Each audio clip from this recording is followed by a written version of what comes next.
লাশ দাফন করার পর একটা সুন্নত আছে যেটা আমরা 99% মানুষ জানি না, বলবো সেটা।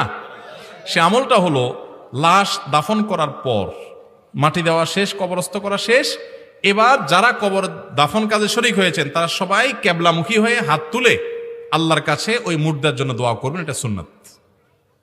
আমরা ওই ভুলভাল জায়গায় হাত তোলা তুলি নিয়ে একা মারামারি করতে পারি, কিন্তু সুন্নাত আমরা জানি না অনেকে।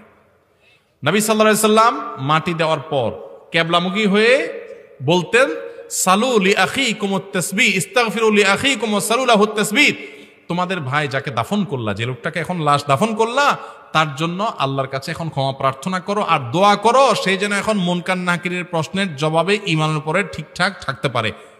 এই জন্য দোয়া করতে হয়, আল্লাহ আমার এই লোকটা যে মারা গেল, যারা দাফন করলাম, ভাই বোন যিনি হন, আল্লাহ এই লোকটা, যে কোনো মুসলিম নারী পুরুষ, আল্লাহ এই লোকটা দুনিয়াতে যেরকম ইমানদার ছিল এখনো যেন প্রশ্নের উত্তরে ইমানের উপরে টিকে থাকতে পারেন, তার ইন্টারভিউ যেন ভালো হয়, সেজন্য ইমানদার থাকতে পারে, আপনি তাকে মাফ করে দেন। এই দোয়া কেবলামুখী হয়ে যার যার মতো ইন্ডিভিজুয়াল ব্যক্তিগতভাবে দোয়া করা সুন্নাত।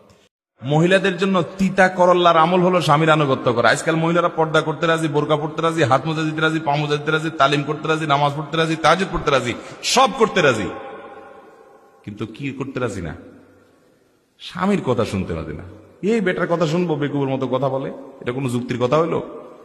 বেটা কি ব্যবসা করবে, মহিলা ওটা নিয়ে পণ্ডিতি করে, সবকিছুতে পণ্ডিতি করে। না ভাই, আপনার বুঝে আসুক আর না আসুক, কোন এক সালাফের স্ত্রী বলেছেন, আমরা আমাদের স্বামীদেরকে, আগের যুগের মানুষরা রাজা বাদশাদেরকে প্রজারা যেরকম সম্মান করতাম আমরা এরকম সম্মান করতাম। এখন এগুলো নাই, দিনদার মেয়েদের মধ্যেই নাই, স্বামীর আনুগত্য নাই। মেয়েদের জন্য এটা অ্যাসিড টেস্ট যে আমার স্বামীর আনুগত্য, স্বামীর সাথে বেয়াদবি কোন, সর্বোচ্চ সম্মান দেব। আল্লাহ তাআলা তার মাধ্যমে আপনার জান্নাত নিশ্চিত করেছেন, এবং সুখী দম্পতির জন্য এটা কোনো বিকল্প নাই।